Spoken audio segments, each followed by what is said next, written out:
Selamat datang di Waktunya Bicara. Di sini tempat kita semua, di sini waktunya bicara.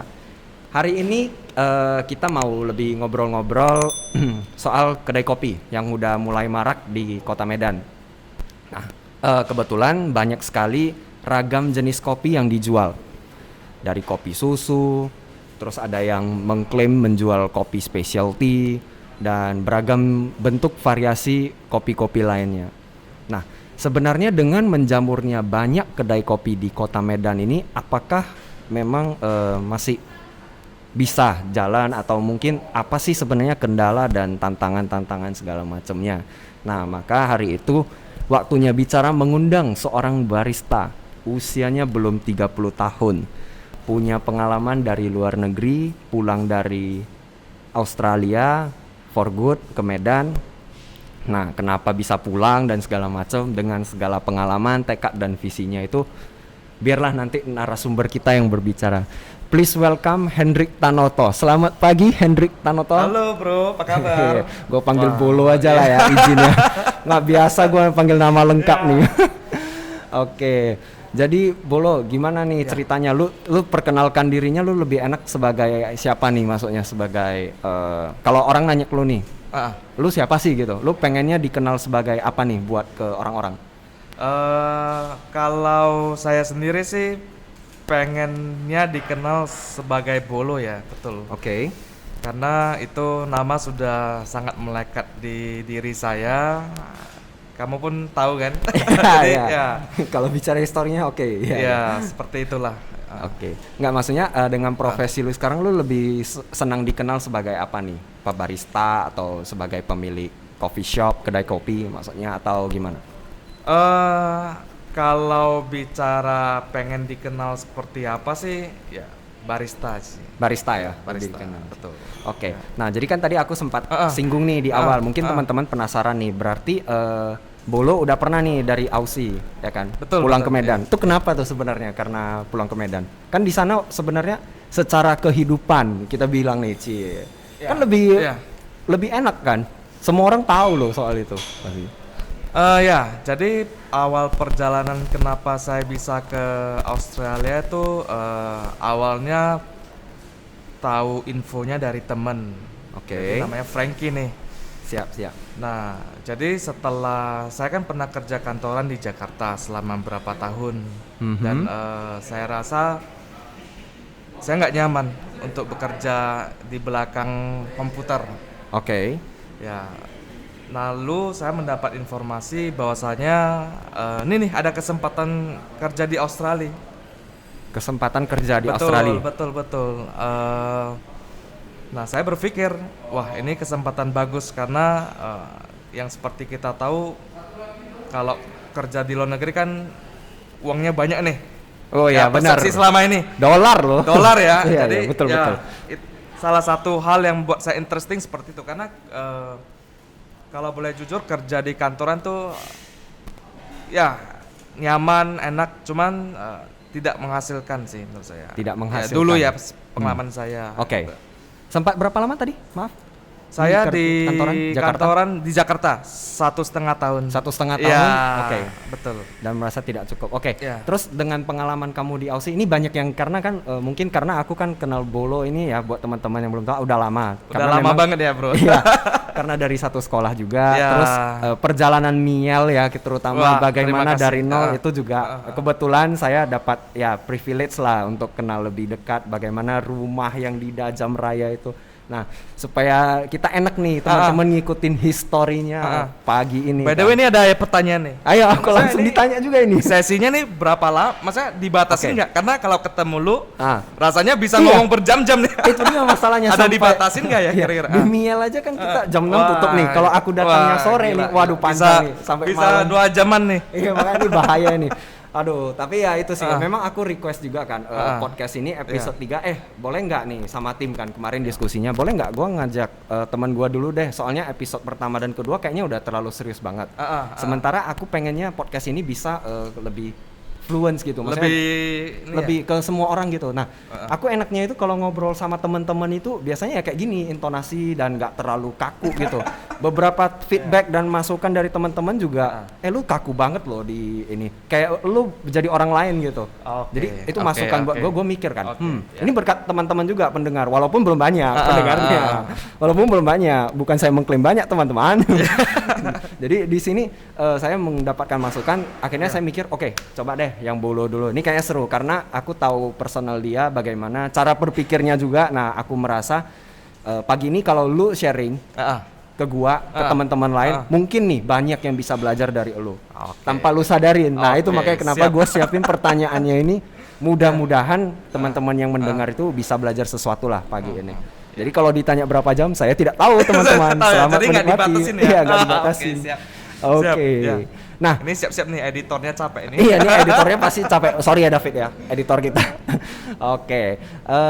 Tadi kan bahas soal ini pengalaman, karena lu udah di Aussie for good, lu pulang ke Medan dengan segala pengalaman, bekal lu dari Aussie, kemudian lu nekat nih pulang ke Medan, bukan ke Jakarta malah, ibu kota. Lu pulang ke sini, itu karena alasannya apa? Nah, ketika saya for good balik ke Indo, itu kan ada alasannya. Karena visa saya sudah nggak bisa diperpanjang dari pemerintahnya. Nah, ketika saya memutuskan untuk balik ke Indonesia, sebenarnya bukan Medan dulu tujuan saya, Wi. Oh iya. Justru, coba dijelaskan ya, boleh. Justru awalnya saya pengen establish sesuatu di Bali. Karena saya melihat culture-nya yang kurang lebih hampir mirip dengan Australia. Gitu, ya. Namun ada beberapa hal yang mungkin nggak bisa saya paksakan. Iya. Saya memutuskan balik ke Medan. Ya, Jadi berarti ini juga bukan pilihan utama setelah dari Australia, tapi karena satu keadaan balik ke sini dan sekali. Akhirnya di Medan. Ini menarik. Berikutnya. Kalau di Medan, lu kan dari kecil juga di Medan. Betul. Lu tahu nih, kalau lu hari ini mau bikin sebuah coffee shop, kedai kopi, lu pasti minimal punya insting cari tempat itu yang lebih jalannya lebih besar, lebih populer gitu segala macam. Kenapa nih? Harus di sebuah jalan kecil, jarang orang lewat, bahkan itu kayaknya kalau malam itu semuanya juga sudah sepi. Betul, ya. Kenapa harus Jalan Dajam Raya itu? Jalan Dajam Raya ya. Di sana itu bener-bener no clue loh kita. Waktu pertama kali denger lu mau buka di sana, kita udah mikir lu gila apa lu emang nekat atau emang lu punya cara pandang sendiri gitu. Itu kenapa harus di sana? Ya sebenarnya banyak sekali yang ngomong gila sih pada awalnya karena memang awal rencana sendiri juga saya pengen buka nih di tempat-tempat yang sudah rame. Seperti yang dekat mall, perkantoran. Nah, cuman masalah pada waktu itu adalah financial saya sendiri. Siap. Nah, ketika saya memutuskan untuk ke Dajam Raya itu awalnya tuh sebenarnya saya agak ragu juga. Karena apa? Wah, ini rumah udah istilah hancur banget. Jadi gimana saya harus buat biar orang bisa tertarik ke sana. Nah, seperti yang Wesley lihat sendiri kan di toko saya kan justru nggak ada papan nama, nggak ada bahwasanya itu adalah Miel Coffee. Nah, itu mungkin ya bisa menarik orang buat masuk nih. Ada apa nih di dalam ini? Nah, jadi ya pada awalnya kenapa saya bisa milih Dajam Raya? Pertama karena alasan finansial. Nah, kedua kembali lagi pada dasarnya saya ingin mencari lokasi-lokasi yang belum dikenal orang. Karena ya mungkin pada waktu itu cuman ada beberapa coffee shop ya yang di sekitar, salah satu adalah boleh sebut. Ya boleh nggak apa-apa. Le Cafe ya benar. Ya, jadi saya melihat ya ini mungkin kesempatan saya. Benar. Ini menarik ya. Aku lebih izin ya, lebih ke dalam. Karena lu tadi singgung soal finansial, mungkin biar teman-teman yang mendengar lebih paham. Sebenarnya finansial ini dalam hal terbatas dana kan, benar? Betul, terbatas dana. Terbatas dana dan memang rumah sewa di sana lebih terjangkau dibanding di tempat lain, benar gitu ya. Nah itu, jadi teman-teman ternyata dengan isu seperti ini ya menunjukkan Bolo ini ya memang manusia gitu, realistis. Jadi bukan karena pengen nekat. Oh ya, karena saya melihat peluang ini, tidak, memang karena situasinya ya udah memang dana yang segini cukupnya. Betul. Oke, Karena di memang sini. berangkat dari masalah finansial pada awalnya sehingga saya nggak mau memaksakan kehendak saya sendiri Ya. untuk membayar rent yang mahal. Oke. Jadi saya berusaha mencari tempat yang reasonable lah. Iya, istilahnya. karena saya memang kebetulan kan tahu, saya pernah lihat kan kondisi di rumah itu yang memang Wah, masih sebelum gila. seperti sekarang ya, belum dicat Dulu, biru. betul, Beneran betul. rumah, kalau lu ada fotonya, lu kalau posting orang pasti terkejut sih. Yes, ya. Lu ada simpen kan? Lu kalau Ada kayaknya lu simpen. udah setelah ini udah setahun belum ya, Mia? Udah 1 tahun 3 bulan, Wi. 1 tahun 3 bulan Udah ya. nggak kerasa berarti. sih. Nggak terasa ya. Nggak Aku terasa datang banget itu ya. Desember ya kalau nggak salah. Dulu Berarti sebelum itu buka masih nyari kamu ya. Iya, makanya kita sempat nanya-nanya konsultasi. konsultasi tentang ini. Iya, makanya jadi aku benar-benar tahu banget loh itu situasinya, terus disulap jadi seperti ini, dan memang ini culture baru. Kalau menurut saya sih kemarin, karena saya nggak tahu ya soal financial issue soal itu. Ya udah, oh ini memang ada peluang, tapi harus pelan-pelan. Ternyata dalam 1 tahun 3 bulan progres lu ini panjang nih. Kita bisa cerita nanti lebih ke belakang deh. Oke, aku ada satu yang mau aku tanyain juga nih. Karena gue tahu lu di Aussie itu di bidang kuliner. Betul. Lu pekerjaannya, pengalaman kerjanya, khususnya di bagian masak memasak nih. Yes, betul. Pulang Medan setelah nggak jadi ke Bali, lu kenapa bikin kedai kopi, bukan buka kafe aja gitu?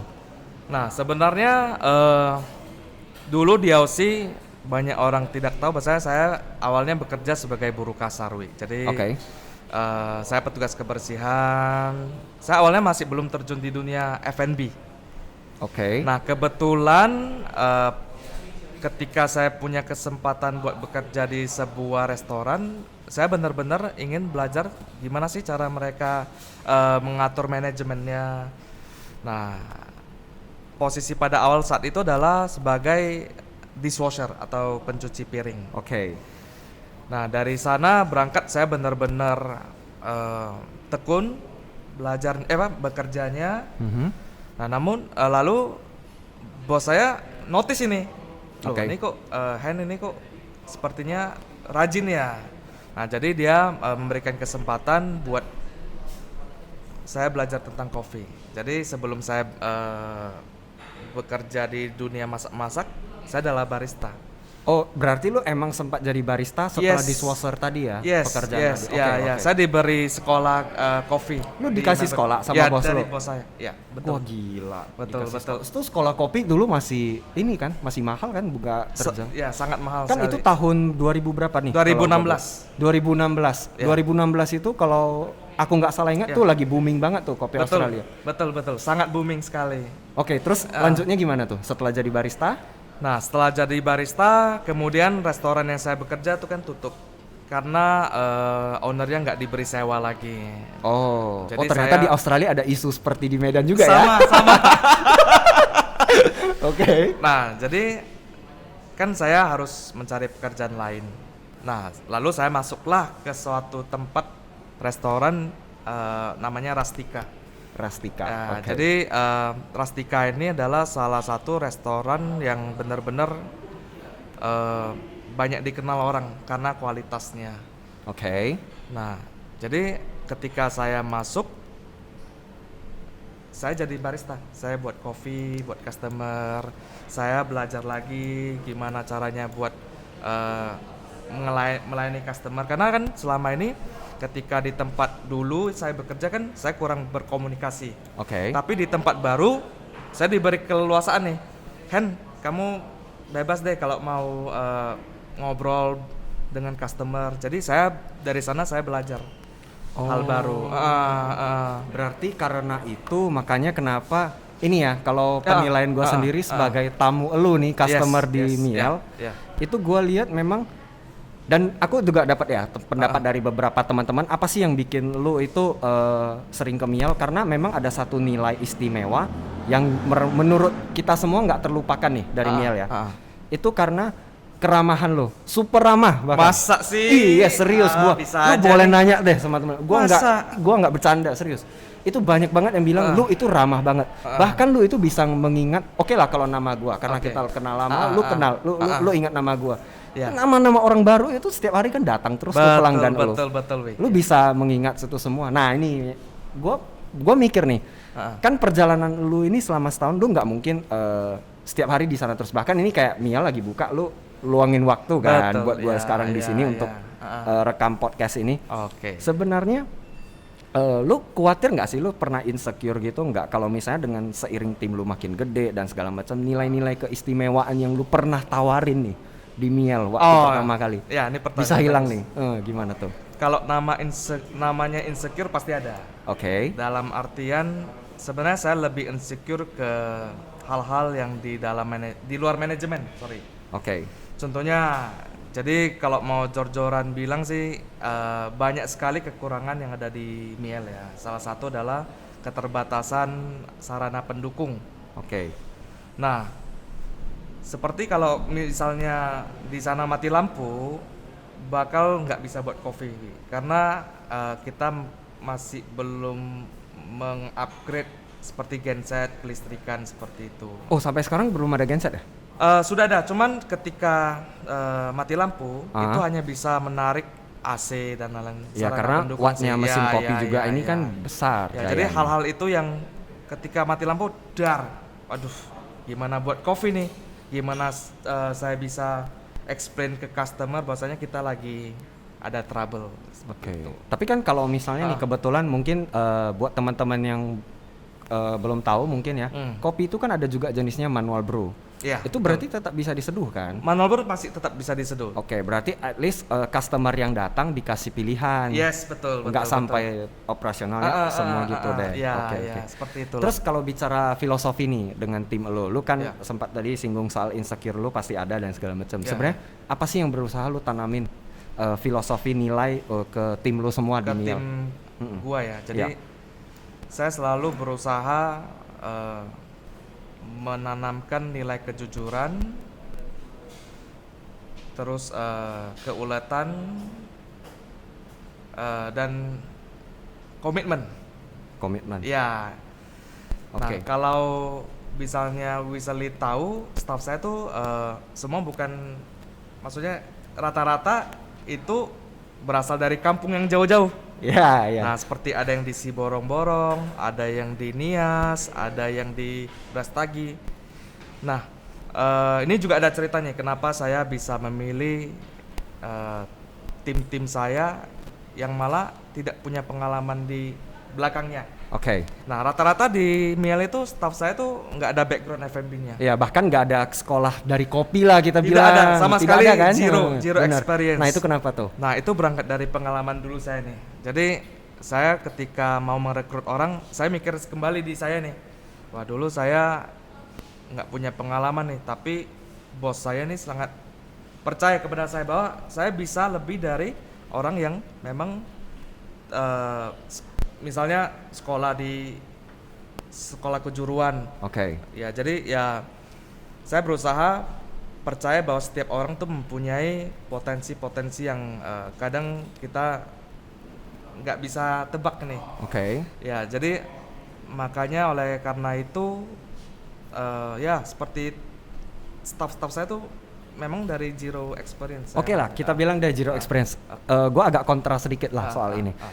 Oke, dengan cara berpikir seperti lu tadi, oke lah karena lu di Australia. Ya. Memang environment, lingkungannya semuanya Ya. satu kultur kita bilang. Ya, Ini Medan loh. ya. Orang-orang cara berpikirnya nggak gitu bro. Orang itu memang lebih kayak apa yang bisa aku dapat sekarang aku bakalan dapat dulu. Terus nanti aku ya udah misalnya dalam hal spesifik ya oke aku belajar Ya. dari lu deh. Oke. Tapi gue nggak akan kasih lu loyalty atau apa gitu. Gue pasti Oke. nanti sampai satu saat gue udah pinter nih, gue udah bisa nih. Gue akan keluar, gue buka coffee shop sendiri juga bisa itu. Nah, ini yang Lu banyak pernah aware orang gak? Nah itu. kasih tahu nih, Hen, lu kenapa mau ngajarin semuanya ke staff lu? Nanti staff lu buka sendiri gitu kan. Karena selama ini mungkin persepsi orang malah kita gimana ya, takut nanti dia establish sendiri nih. Iya benar. Nah, namun saya hanya menjawab memang di Mil itu saya mau semuanya berkembang. Oke. Jika suatu saat mereka bisa buka usaha sendiri, why not? Gitu kan. Dan saya akan tetap support mereka dimanapun mereka berada. Wah gila loh. Ya, karena bagaimanapun juga, ya saya senang sih dalam artian kesenangan saya tuh bukan financial. Kita butuh financial, tapi kesenangan saya lebih ke mereka bisa istilahnya kalau mancing bisa mancing sendiri. Oke. Bukan diberi ikan setiap hari, tapi mereka tahu cara memancing ikan. Berarti lu emang dengan merekrut Trim aja lu udah nggak ada ekspektasi emang dia itu wajib ikut sama gue terus nih? Enggak, sama sekali enggak. Bahkan di Mil sendiri nggak pernah minta ijazah, tidak pernah minta apapun. Oh ijazah itu maksudnya tahan ijazah Tahan, ya? iya. Iya kan? Jadi ketika kamu datang mau kerja, saya bakal train kamu yang terbaik. Wih. Semuanya tidak memandang-mandang ya. Oke. Ya. Gak lama setelah Miel buka nih, kita tahu lah wih. dengan lu Gimana? buka di Dajam Raya ini, ah. kemudian ada banyak juga yang mulai buka usaha. Betul. Nah, terutama nih neighborhood pas di sebelah lu. Kebetulan iya. kan gua Si mau Elva ya? Iya, si Elva. Ah. Gua kan tahu lu ceritanya udah. Tapi kan teman-teman lain mungkin belum pernah denger nih kisahnya. Gimana kolaborasi kalian, cara kalian saling berbagi memungkinkan karena itu tadi dia kan jualannya brunch nih. Yes. Australian style. Ya. Dimana kalau aku bilang biasanya brunch Australia itu biasanya ada kopi tuh sebagai Betul, pelengkap itu udah normal gitu. Betul, Nah betul. harusnya dengan konsep seperti itu dia itu punya kapabilitas juga untuk menjual kopi. Tapi dia nggak menjual kopi kan sampai hari ini kan.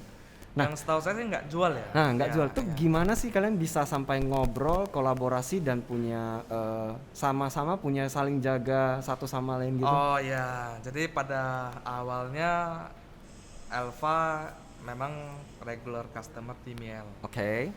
Nah, ngobrol-ngobrol, ya tiba-tiba Elva pengen establish suatu usaha. Oke. Nah, karena mungkin background beliau itu adalah di bidang F&B juga. F&B benar. Yang setahu saya dia pernah sekolah di Singapura ya. Oke. Singapura. Jadi ya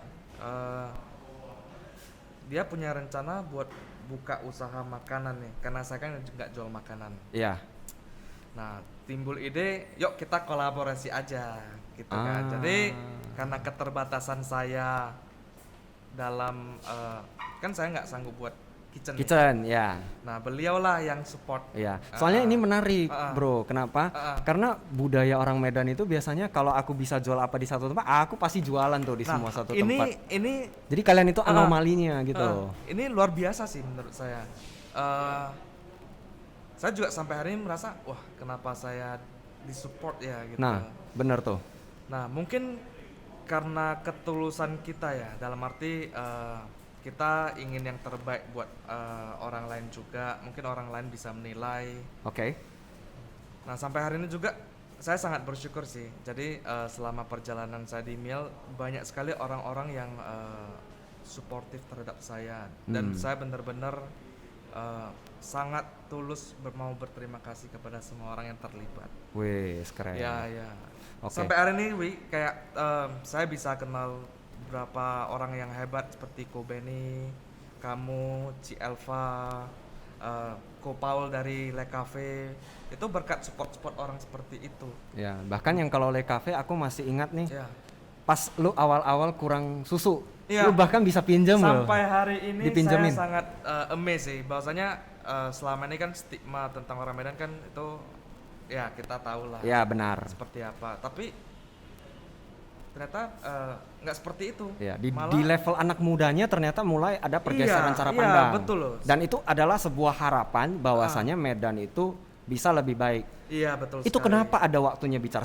Bukan Wis. promosi, Ah, bukan ah, promosi. Maksudnya gini, tujuannya itu ya supaya kita lebih ngasih lihat nih sebenarnya nggak buruk-buruk amat loh Medan itu. Betul. Banyak orang-orang yang sebenarnya sudah punya pikiran global. Iya. Hanya saja mereka jarang bicara, lebih banyak action. Makanya butuh Sebuah forum ya, yang iya, netral, iya. yang aku bisa ngumpulin kalian semua. Misalnya hari ini kan ada lu, ada Iya. cerita Elva kan. Ya. Nanti mudah-mudahan Elva kalau dengar aku ngundang dia maulah ke sini Yes, juga nanti untuk saya, iya untuk sharing juga dari perspektif dia Ya. karena memang kalian itu keren-keren banget sih menurut aku. Cara pikir kalian itu yang harus semua menular ke semua orang gitu Ya, untuk betul, anak muda dan memberikan semangat bahwasanya ini kota lu loh, Ya. nggak jelek-jelek banget, lu nggak usah selalu merasa minder tinggal Ya. di kota ini. Ya, betul. Karena dengan pergaulan lu dan cara pikir kamu kalau di lingkungan yang tepat, lu juga bisa belajar hal yang banyak lah gitu menurut gua. Sangat banyak. Benar. Betul, betul. Oke. Kita lanjut nih. Kok Yes. jadi gua yang menyimpulkan ya? Kebiasaan saya. Kebiasaan. Oke, jadi kalau boleh dilanjut, gua tahu nih, mungkin kalau lu nggak keberatan buat sharing kan, Ya. akhirnya lu punya kesempatan Betul. buat ekspansi ke Bali. Betul. Ya. Walaupun sempat tertunda ke Medan dulu, Ya. akhirnya ke Bali. Ya. Sebenarnya gimana sih sebenarnya progresnya? Apalagi kan nih karena situasi pandemi. Nah, lu rencananya kapan buka? Terus progresnya all good nggak sih so far? Nah, sebenarnya untuk progres masih berjalan. Oke. Namun karena tertunda COVID ini ya sempat kita postpone dulu. Dalam arti ya jangan terlalu dipaksakan. Oh, jadi berarti situasi di sana sedang tidak bekerja gitu atau gimana? Sekarang sudah mulai. Oh, sekarang udah mulai. mulai Ini prosesnya lagi di mana? Konstruksi atau sudah Lebih jadi? dikonstruksi. Masih dikonstruksi ya berarti ya? Betul betul. Rencananya berarti belum dapat gambaran atau gimana? Rencananya sih Ya rencana mungkin, indah lah kita bilang. September ya. Oh, September udah? Harusnya April sih. Seharusnya April. Udah opening. Jadi ya kita tunda. Mungkin ya kalau bisa sih September buka. Oh gitu ya. Ya, jadi buat teman-teman pendengar mungkin karena biar lebih jelas, jadi Ya. Mial ini bakalan ekspansi di Bali. Kebetulan dapat kesempatan Terima kasih. di daerah mana kalau Di boleh Canggu. tahu? Di daerah Canggu, Batu teman-teman. Bolong, Jadi ya. nanti kalau misalnya jalan-jalan ke Bali, Ya. singgahlah ke Mial di Bali. Ya. Dukung kedai kopi anak lokal dari Medan ke Bali, bukan Nah. dari Bali ke Medan. Cie. Pada awalnya memang kenapa saya harus Bali? Ah, Karena kenapa tuh?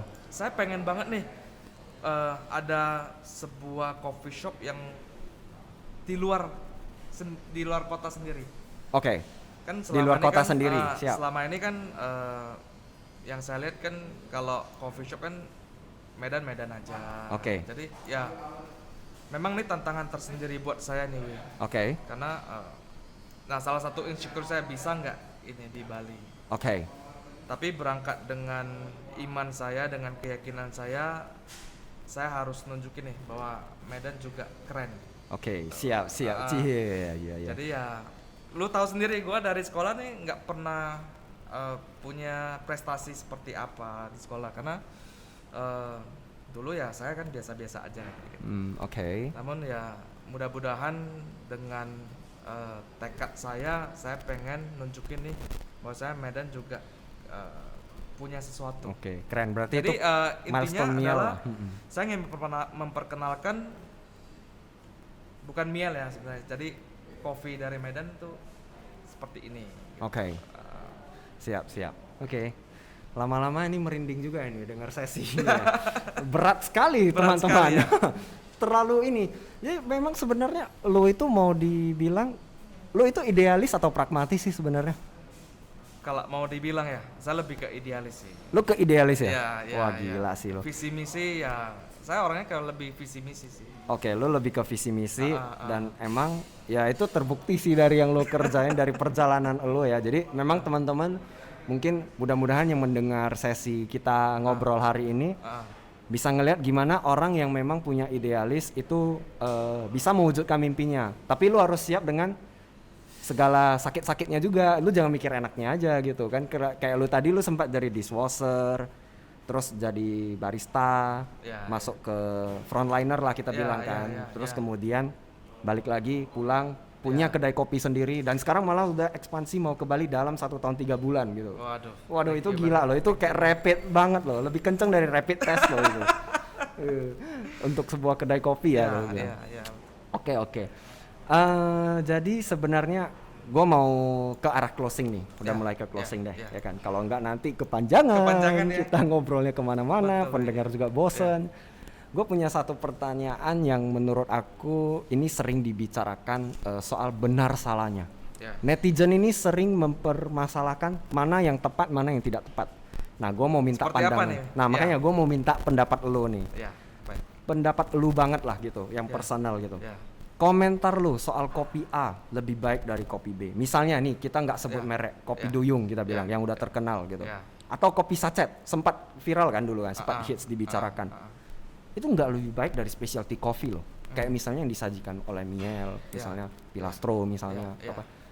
Nah, padahal kalian juga nggak terlalu mengklaim kalian tuh specialty coffee. Oke. Maksudnya ya udah jualan kopi gitu doang Betul, kan betul. gitu. Nah, itu maksudnya lu sharing deh ke kita pendapat lu aja gitu. Kalau menurut saya kopi yang enak tuh kopi yang bisa dinikmatin. Even mau kopi apapun seperti saset, ketika kamu menikmatin tuh kopi yang enak gitu. Jadi nah kalau menurut saya specialty coffee ini sebenarnya visi saya untuk membuat specialty coffee itu bukan seperti yang kenapa ini bisa spesial. Jadi saya lebih mengubah ke arah radikal bahwasanya specialty coffee itu lebih ke komunikasi antara barista dan customer. Jadi kan selama ini kan ketika kita pesan kopi kan misalnya satu americano nih. Ya, satu americano yang keluar. Tapi saya melihat ada apa yang kosong di tengah-tengah itu apa? Yaitu komunikasi. Jadi makanya di setiap kopi yang saya buat saya selalu ada menaruh sebuah catatan kecil bahwa saya ini dari mana, kopi dari mana, ketinggiannya berapa, varietasnya apa, sehingga itu mempunyai sebuah bahan untuk bicara. Oke, berarti itu sebuah pengalaman yang lo berikan dari Miel adalah komunikasi. Komunikasi. Wujudnya itu bisa dalam bentuk ya tadi kartu kecil, berisi detail kopi gitu. Lebih ke transparan lah. Jadi setiap kopi yang saya brew itu memang diselipin informasi. Bahkan kopi dari manapun saya selipin informasinya. Seperti hari ini saya kedatangan kopi dari misalnya si A nih, saya tetap tulis di kartu itu. Iya, karena kalau misalnya berbicara etika bisnis dan bukan etika bisnis sih sebenarnya lebih ke cara bisnis orang konvensional. Dia kan mikir, aku kalau masuk barang dari A, masa sih aku masukin merek ini kan? Ya. Jadi saya ingin mengubah pemikiran orang bahwasanya kita tidak perlu takut. Malah kita harus mendukung. Dalam arti apa? Ketika kita ngambil kopi dari A, itu otomatis kan orang tahu. Nah, di sanalah kesempatan seperti roaster tuh untuk maju. Bukan kita menghalangin dia. Ya.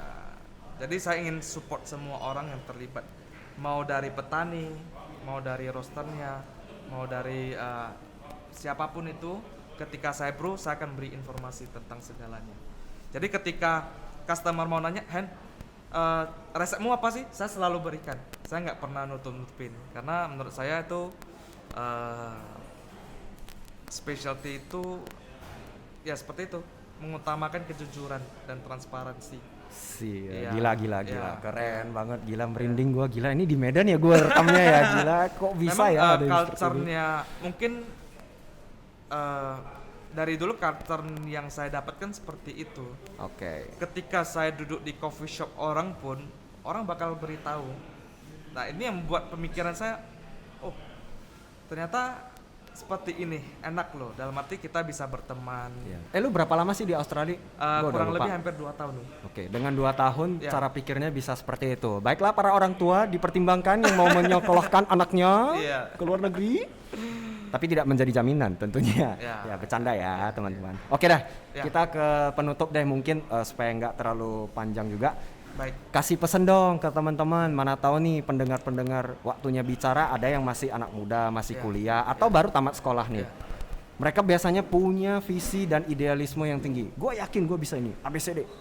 Dan mereka itu pasti menganggap ide mereka itu bagus, tapi mungkin terbentur lingkungan lu nggak bisa, lu di Medan loh, lu gini segala macam. Tapi dengan pembuktian lu ya, yang lu kerjain setelah perjalanan lu dari 2016 tadi sampai sekarang, ternyata itu mematahkan banyak stigma yang sudah terlanjur tercantum lagi ibaratnya di pikiran kita sebagai orang Medan. Lu mau kasih pesan apa ke mereka, ke anak-anak muda ini? Kalau untuk pesan ke teman-teman sih, jangan pantang menyerah. Jangan pantang menyerah. Tetap berusaha yang sebaik mungkin, karena saya percaya setiap usaha teman-teman pasti ada hasilnya. Oke. Ya, terlebih nanti endingnya seperti apa, ya intinya berusaha aja dulu. Nah, ketika mulai usaha, tanamkan nilai-nilai kejujuran di dalamnya. Terakhir itu kejar passion kamu seperti apa. Jadi ketika kamu melakukan sesuatu dengan passion kamu, dengan kecintaan kamu, bakal terasa kok. Dalam arti orang bisa melihat, bisa nih Wesley passionnya di dunia kreatif seperti ini. Orang pasti akan bisa menilai, ini orangnya benar-benar bekerja Oke. sesuai dengan apa yang dia sukai. Orang bisa appreciate kok. Fokus lah ya, Ya, kuncinya fokus. kalau Nah, saya fokus, nangkep ya, tarik ini ya, ya, garis ya, umumnya ya, ya. Oke, gua coba sum up deh ya supaya teman-teman mungkin yang dari awal sampai akhir biar runut sesi ini, biar mudah-mudahan bermanfaat juga. ya. Karena gue juga jadinya belajar, walaupun ngobrol sama teman yang memang udah sering ngobrol di Miel juga, tapi gue juga tahu beberapa fakta baru dan segala macamnya. Sharingnya, aku rasa gue seneng sih, gue happy banget lu bisa sharing senatural ini, Thank you. bahkan dengan peralatan-peralatan seperti ini lu tetap terbuka dan mudah-mudahan teman-teman yang mendengar bisa belajar something lah dari lu, ya kan.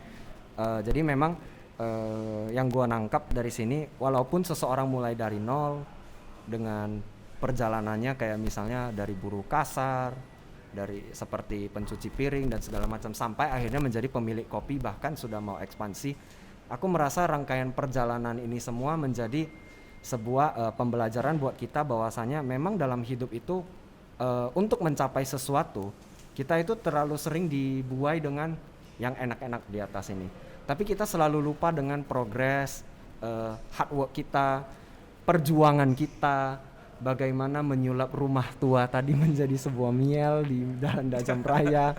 Bisa seperti hari ini itu bukan sebuah kerjaan satu malam gitu. Walaupun termasuk cepat, ternyata dalam, ya kan karena setahun 3 bulan loh, belum tentu loh hari ini nih misalnya nih gue mau bikin kayak lo, gue punya histori kayak lo, belum tentu gue bisa dapat seperti itu bro. Kita diingatkan kembali tentang perjuangan tadi.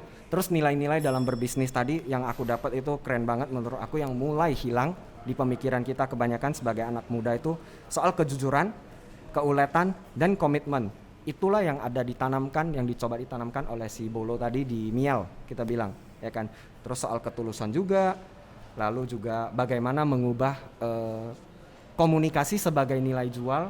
Ya, betul. Miel membedakan dengan kedai kopi lainnya, dan Bala lu mengencourage kedai kopi lain untuk berbuat hal demikian kan. Lu nggak merasa itu adalah mereka itu sebagai saingan gitu. Sama sekali tidak. Bahkan lu pengen mereka belajar mencoba hal ini. Betul. Karena memang kita itu satu sebuah ekosistem, support system lah. Yes. Dari petani terus sampai pengiriman, misalnya sampai ke kedai kopi, sampai kita penikmat kopi sendiri gitu. Betul. Aku percaya nilai itu sebuah nilai positif yang bisa kita belajar, kita bawa, mudah-mudahan memberikan warna baru di kota Medan.